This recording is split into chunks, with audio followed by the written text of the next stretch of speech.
Hello beautiful soul! Welcome back to my channel. This is my channel from Japan, kabayan Sagittarius. This reading is for you. Tingnan natin ang iyong 18 to 24, 2026 of the January. Maraming salamat muna sa mga subscriber, new subscriber, cross-watcher, at sa mga bagong pasok dyan. Welcome na welcome kayo sa bahay ni Ate Aimee. Nalilakuhan ko lang. Maraming salamat din sa mga nagpa-personal reading. Kung gusto po na personal reading at energy nyo lang talaga ang sumaka natin, all the details is in description below. Pakicheck na lang, bumalik tayo yung card.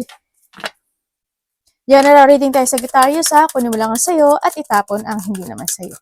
Maring vice versa, energy mo, energy ng person mo, energy ng malapit sa puso mo. Nangyayari or mangyayari pa lang. Use your own intuition, lawakan nyo ang iyong isipan, ano man ang gender mo, ano man ang edad mo. Wala sa baraha ang kapalaran ng tao ha. Nasa inyo pa rin itong desisyon na to. Gawin yung guide, yung mga warning na pwedeng lumabas sa baraha. Hindi po yung negative, it's a warning para magkaroon din kayo ng idea kung mga bagay o sitwasyon na need to be aware or maging alert kayo, change of decision or magkaroon kayo ng idea. Pero kung gusto nyo talaga na positive reading lang, gusto nyo madinig, ay ako, pasensya na po. Hindi po itong channel na ito ang para sa inyo. Okay. Tingnan muna natin. Sagittarius, meron kang 3 of Swords. Okay. Okay. Sagittarius, nandito ka sa sitwasyon mo na medyo may mga bagay ka na ini-evaluate, no? Nandito ka sa point na you're controlling or maybe iba sa inyo is you're controlling or balancing any situation into your life, kung saan aspeto ng buhay, pwede rin na nalilito ka or nahandoon sa situation na maari din na yung iba sa inyo is nagkakaroon ng mga frustrations in life, in some aspect of your life. Pwedeng ito is sa trabaho mo, pwedeng ito sa karelasyon mo, kung kanino man siya, no?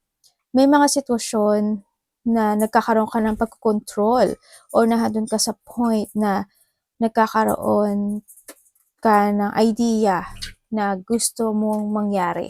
Or maybe there's a manifestation situation. Ako na nakikita sa'yo. Yun ang nakikita ko. But, ang sabi kasi dito, kung gusto nyo ng bagong trabaho, meron dito sa nakita ko dito. If there's a manifestation dito, ang nakikita ko kasi dito is magkakaroon ka ng change of decision making, parang ganon. Change of decision making or kinakailangan. May mga sitwasyon daw na i-let go or magkakaroon ka sa iba sa inyo ng enlightenment sa buhay to success. Yun. Ibig sabihin din, sa iba is may mga unexpected situation happen into your life na ikaw is babalik mula sa simula. From the zero, from the top. Yun. Or maybe you're thinking, or maybe you're waiting, or maaari may mga hinihintay ka talaga. Yun ang nakikita ko sa iba sa inyo. Sa iba naman sa inyo is, maybe nandun ka sa point na nagkakaroon ka ng mga pagja-jungling in life, no? Parang you thinking about something, shifting na doon sa point na yun. Yun ang nakita ko. You want to heal something into your life, and then may nagkakaroon ng mga pagsi-self-evaluation, no? Nagkakaroon ka ng mga ganon sa iba sa iyo. Nagkakaroon ka rin ng awareness, ano? Yan, maaaring nagiging aware ka sa paligid mo, sa tao, o kung saan man yan. Yun ang nakikita ko sa iyo dito.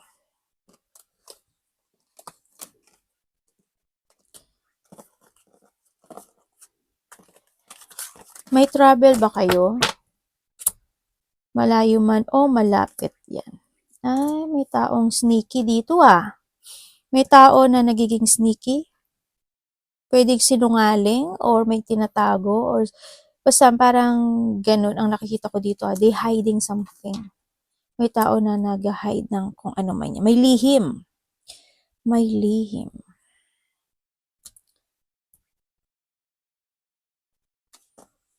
Ingat na lang. Trust your intuition. Okay. 31, 10, 28, 20, and 22. Meron kang Libra, Leo, Gemini, and Aries. Okay, nandito ka sa situation mo. Okay, tingnan natin. Okay, may mga bagay ka na iniisip na gusto mo mag-success ito. Maari dahil ka because of, maybe this is a desire or mga gusto kang aksyonan. Iba sa inyo, this is a desire. No, may mga sitwasyon na nahahata ka ng nakaraan. Or may mga sitwasyon na unfinished, ganun sa iba sa inyo, no? Maaaring magkakaroon ka ng questioning quarrel or quarrel sa isang lalaki, no? Or maybe ikaw ito, pwedeng ganun. And then also, yung iba naman sa inyo is, nandun naman yung confidence mo, sa nakita ko dito, andun naman yung sigla, andun naman yung lakas ng loob, at alam mo kung ano yung pufukusan mo.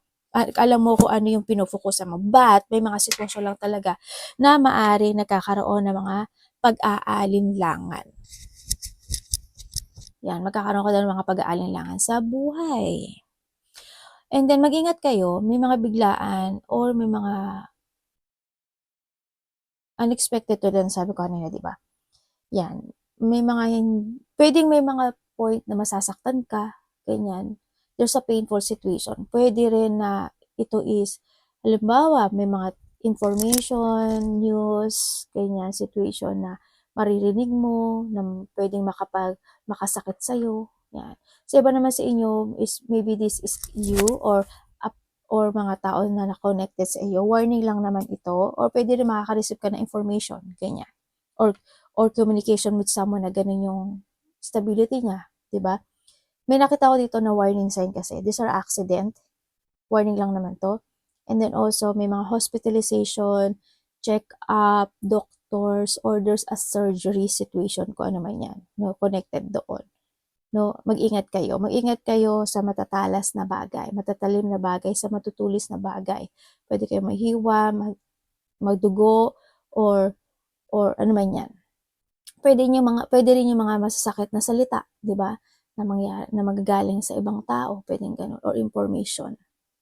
'Yun ang nakikita ko. Sa iba sa inyo, you are in a networking, or maybe there's a group of people, or may mga outdoor situation, baka may mga pupuntahan ka, maybe you are TikTok, Reels, Facebook, YouTube, kung ano mang social media na meron ka, o kaya may mga pupuntahan ka na mataong lugar, ganyan. May mga audience ako nakita.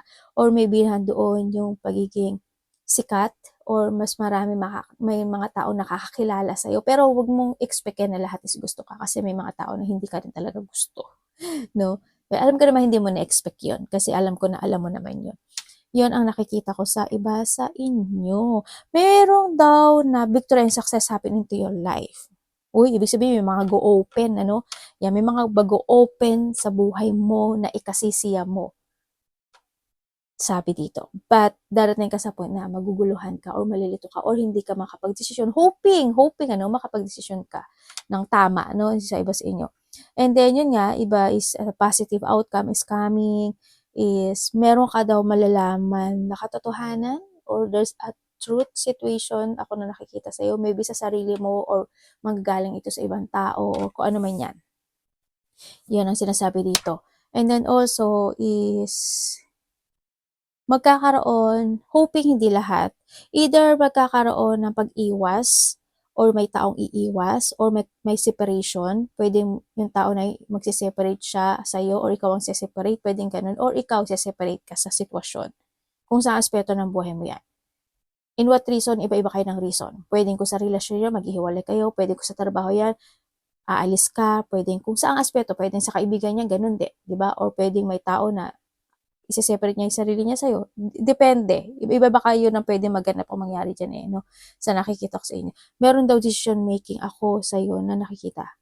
Yan, may pagdidesisyon na magaganap o mangyari. Sana hindi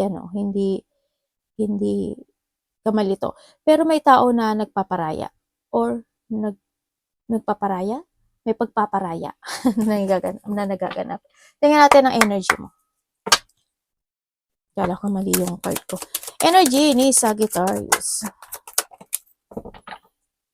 18 to 24. Okay.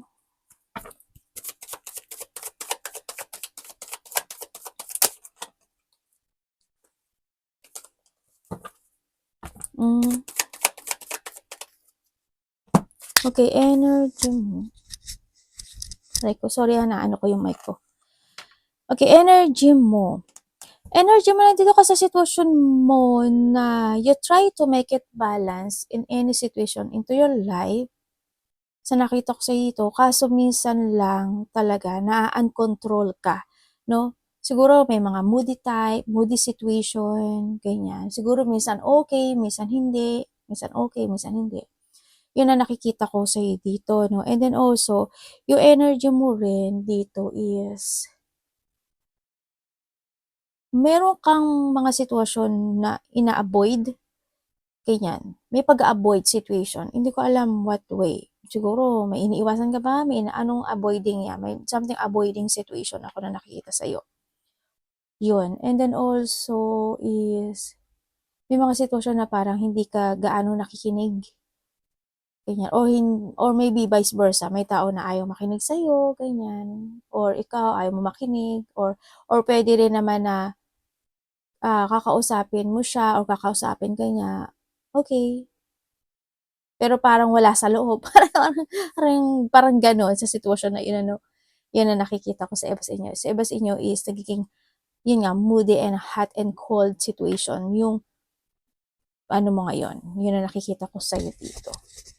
But you try your best, no, dito sa sitwasyon. You try to balance it sa nakikita ko naman sa iyo. Nagiging open ka naman. Yun nga lang, siguro, may mga time lang talaga na baka wala ka sa mood, ganyan, o kaya pag gusto mo lang, may mga siguro mga point na gano'n, no, sa iba sa inyo.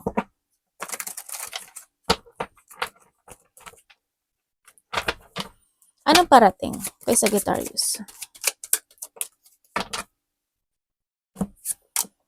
The 10 and the 10, 10 and 10.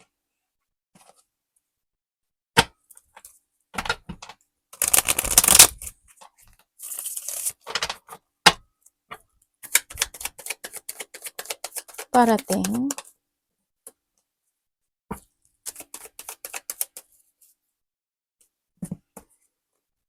The Tower.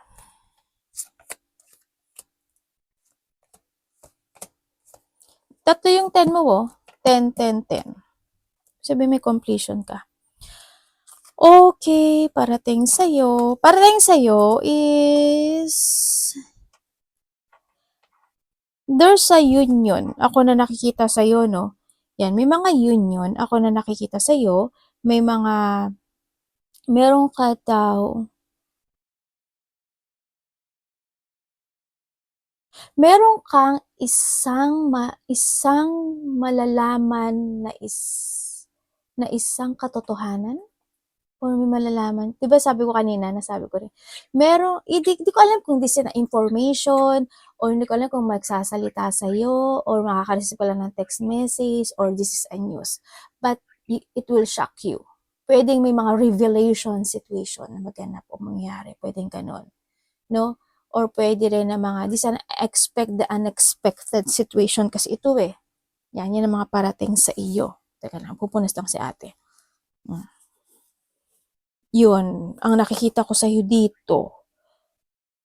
And then also, ang nakikita ko sa'yo dito is, meron ka daw isang sitwasyon na nagpupursige at nagtsatsaga ka sa sitwasyon to be happy or maging okay ang lahat. Siguro there's a painful situation na nagaganap o may mga painful situation o may mga hirap na nararanasan ka this time, but still na nagpapakatatag ka doon, no, sa iba sa inyo. And then yung stability. Parating din sa iyo is merong reward or just a success situation. Siguro may mga hinihiling ka na ito is makakamit mo na. Yung may parating. Iba dito is you're waiting for something. But there's a new horizon happen to your life. May hihingi ng advice sa'yo, ako nakikita, or ikaw ang magbibigay ng advice. Or ikaw ang hihingi ng advice. Yun. vice versa. Parating din sa'yo,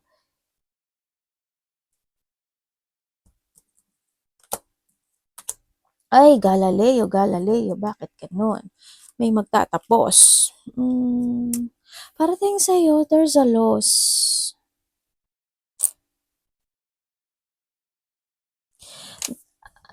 Unexpected to, no? May mga ikakagulat, ikakashock, or ikakabigla ka na siyang sitwasyon dito. But, basta expect unexpected. Hoping hindi lahat, but there's a loss situation. Hoping wala. Hoping wala. Hindi ko alam, maraming klaseng loss. Loss of money, loss of trust, loss of hope, loss of someone, loss of pet, loss of valuable things, loss of kung ano man yung loss na yan, no? Sa nakikita ko dito. Pwede rin naman na may tao dito na nagkaroon na ng separation or may mga sitwasyon na hindi nagkakaroon ng pagkakaintindihan or nandun yung conflict, malaki man o maliit yan, ganyan, may mga disappointment, pwedeng ganun, may mga kalungkutan, pwedeng ganun, na nararamdaman sa iba, no? O may mga loneliness, ganyan. Pwedeng sa iba is emotional pain or trauma man yan, or iba is pwedeng may i-remove sa buhay mo or i-remove mo, ganyan. May mga depression sa iba. Hoping hindi naman lahat, Rose. But yun ang sabi. Sa iba dito, tapos na to. Sa iba sa inyo is hoping wag mangyari. Sa nakita ko dito. No, kasi may 10 ka naman din. Sana wag maganap. Sana wala doon sa sinabi ko na maganap. But still, may completion ka pa naman. No? May mga completion situation, may mga wish come true na makakanimit ka pa rin naman. Siyempre, pag may negative, may positive din naman. Hindi, ganun talaga ang buhay. So, you need to accept that. But you need na maging aware ka doon. Yan ang nakikita ko sa'yo dito. No? Tataha ka daw ng bagong journey sa buhay mo. Yung iba sa inyo. Or, there is someone here na hindi mo ina-expect na may sasabihin siya sa'yo na ganito, na gusto ko ganito, gusto ko ganyan, gusto ko ganyan. Pwedeng ganun. No? Pwedeng magkakaroon ka ng connection sa isang taong mas bata sa'yo. Yan, pwedeng may sasabihin siya na pwedeng ikagulat mo. Pwedeng ganun. Ako nakikita dito. Pwedeng maghihilingin siya sa'yo. Yan. Or pwedeng ikaw ito sa kanya.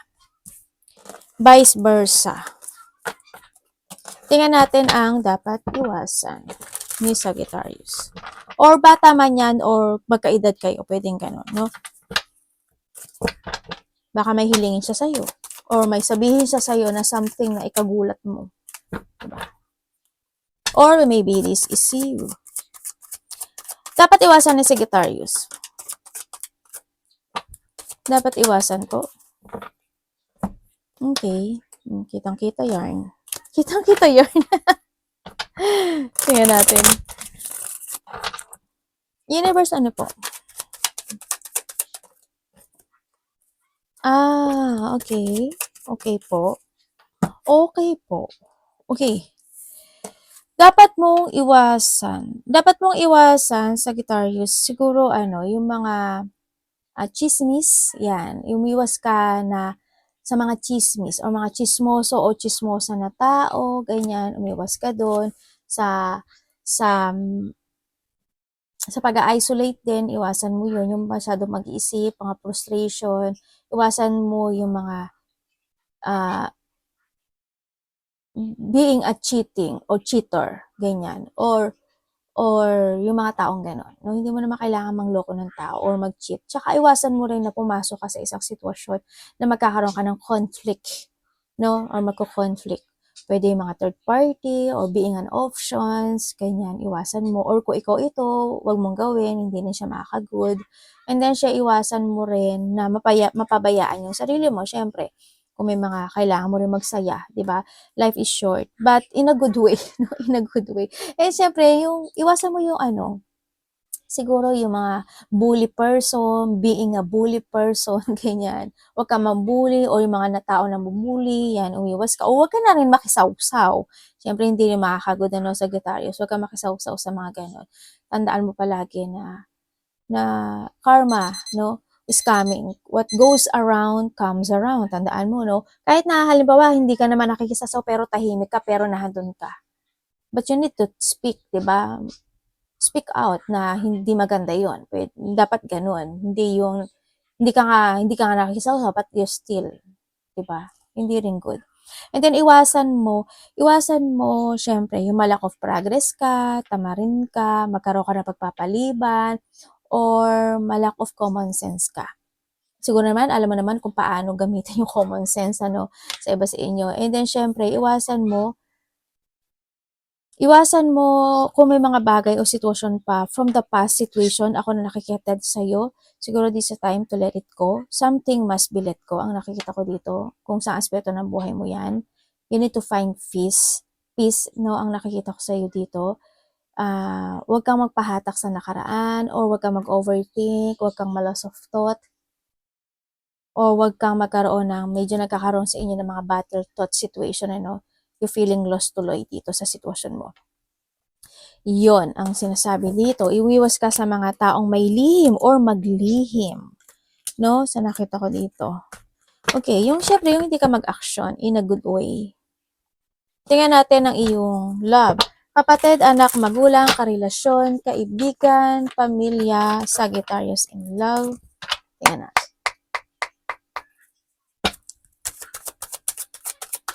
Love.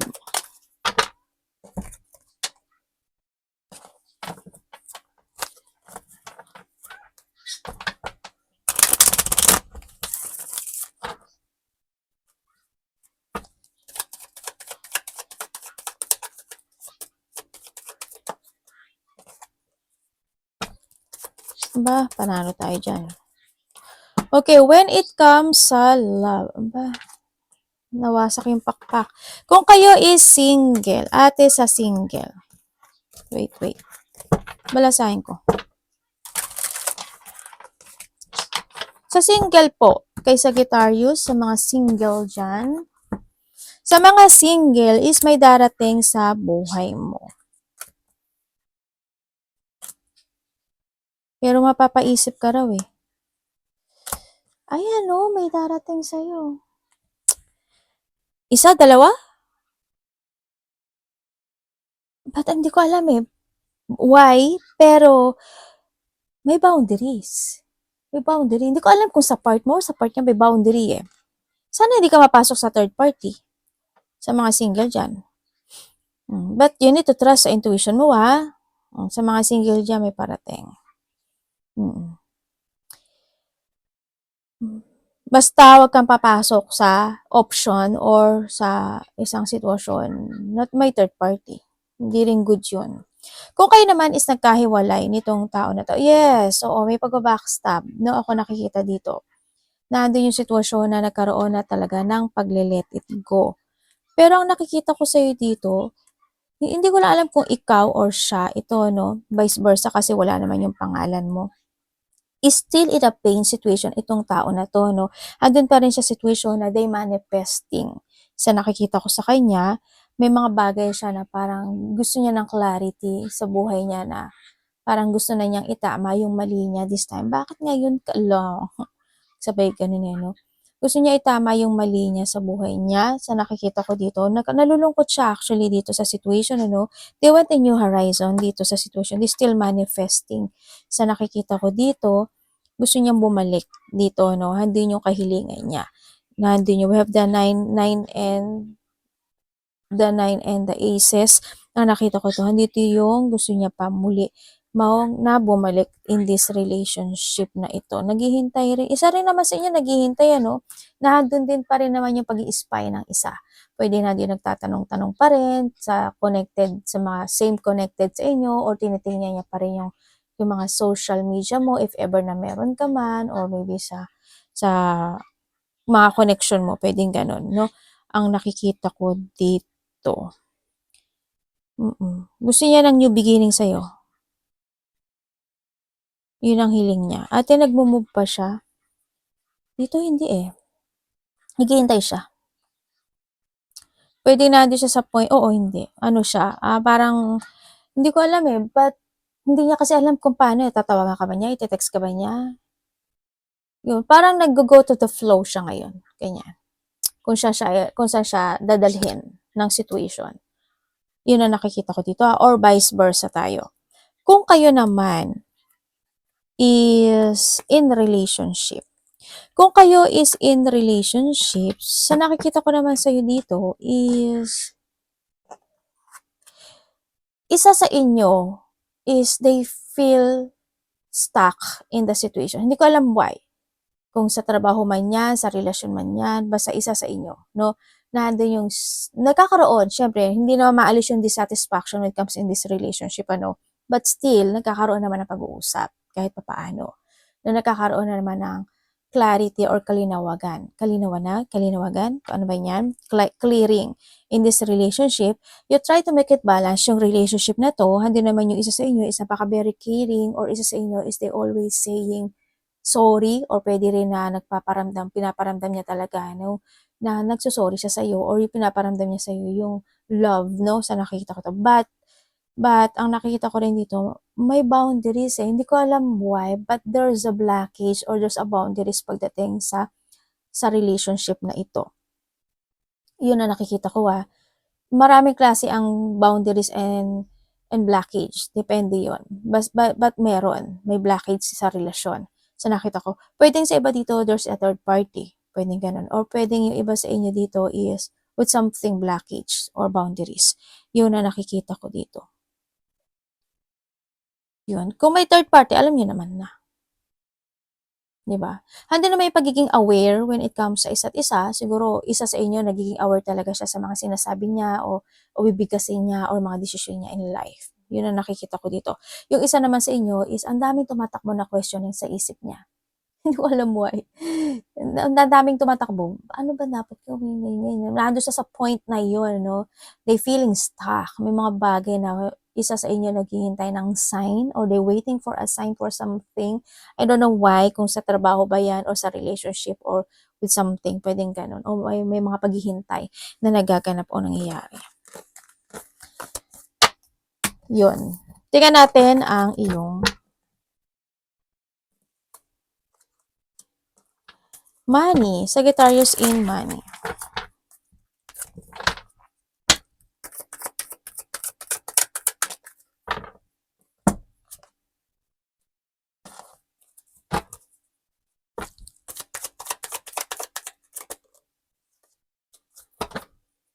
Sa iba sa inyo, sa relationship, may offer May offer na magaganap. Money po ni Sagittarius. Okay, when it comes sa money mo, uy, maganda yung money mo kasi may magbibigay sa'yo. Trabaho to or money ganyan. Ibig sabihin may papasok na pera or may papasok na blessing. Hala, grabe yung ulo ko. Parang tinusok. Yun ang nakikita ko dito. Ibig sabihin, meron kang ginagawa or there's a hard work situation ako na nakikita sa'yo na ginagawa mo. Then, maari ito isinihintay mo yung result, yung reward, or yung development. Ate, mangyayari ba? Yes, mangyayari siya. No? Sa nakita ko sa inyo dito. May papasok kasi ako nakikita dito na pera sa'yo or opportunity sa iba sa inyo, no? Sa iba sa inyo, kung meron kayong ginagawa or may gusto kayong opportunity, pwede nyo gawin this time. Yun. And then also, handi naman yung confident mo sa nakita ko dito. May mga pagtulong ako na nakikita sa iyo no? Siguro may mga tao na tutulong or may taong tutulungan mo, vice versa, or may tao magbibigay ng tulong o may tao magbibigay sa iyo ng blessing or pera man yan. Basta may tulong or may tao na hihingi sa iyo ng tulong. Pagdating na connected, ang pera man yan or kung ano man yan. Advice. Sa pera mo, you try to make it balance naman sa nakita ko dito. Yun.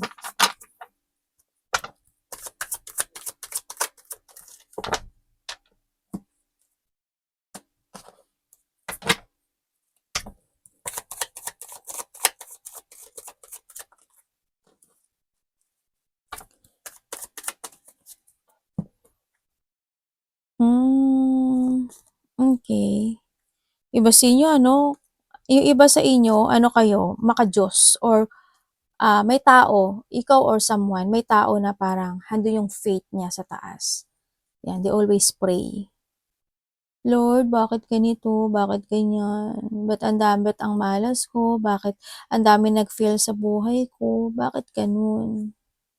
May mga ganun ano, may mga emotion.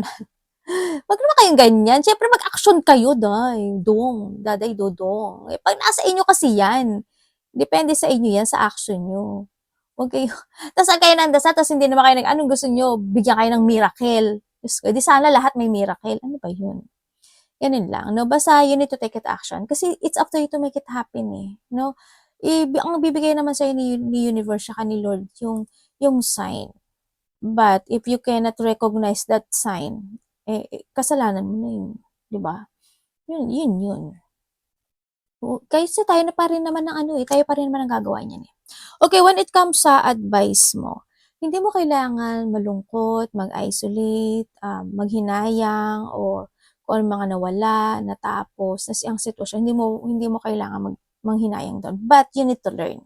Ang sinasabi to, you need to find the peace. May mga sitwasyon na need to accept, may mga sitwasyon na it's time to heal and need to recover it, no? Ang sinasabi rin dito. Magkaroon ka rin ng self-forgiveness and also sa ibang tao. Makinig ka rin din daw sa opinion ng ibang tao or sa mga sasabihin ng ibang tao, no? Baka sakaling makatulong sa iyo yun. And then, syempre, mag-trust ka daw sa intuition mo. Kung may mga problema ka o may mga nagdadaanan ka na isang na nasa isip mo at pwede siyang matanggal yung heavy ng nararamdaman mo, pwede mo siyang i-share yung problema mo sa ibang tao na hindi kanila ibebenta, no? And you need to focus din sa sarili mo. Ang sinasabi rin kasi dito is, you need mo daw na habaan pa yung pasensya mo, but still, give an hard work, no? Ang nakikita ko sa'yo dito, bigay mo yung determination mo doon, yung focus mo doon, and this is time to plant a seed when it comes to yourself. Kung kinakailangan mo na talaga na magpunlang muli, this is the time sa nakikita ko dito. You need to take good care din sa sarili mo, ang sinasabi dito.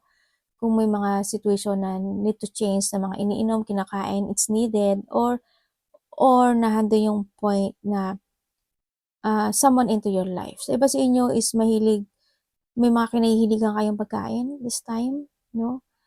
Or someone into your life, parang yun at yun na lang yung kinakain niya, ang nakikita ko dito. Yun ang sinasabi. Give it a hard work. Focus and make a plan, ang sinasabi dito, ha? And then, pag nangyari yun, you will receive the reward. Yun ang sinasabi. Focus lang. May mga getting together. May achievement ka, oh. May achievement ka na alam mo, may mga opportunities nga ako nakikita na darating sa buhay mo eh. Kaso, indecision ka. Ay, merong darating sa buhay mo na hindi mo mapapansin. Sabi dito. Sana lakasan mo yung intuition mo tsaka pakiramdam mo. Opportunities. Any opportunities. Arigato namaste, God bless.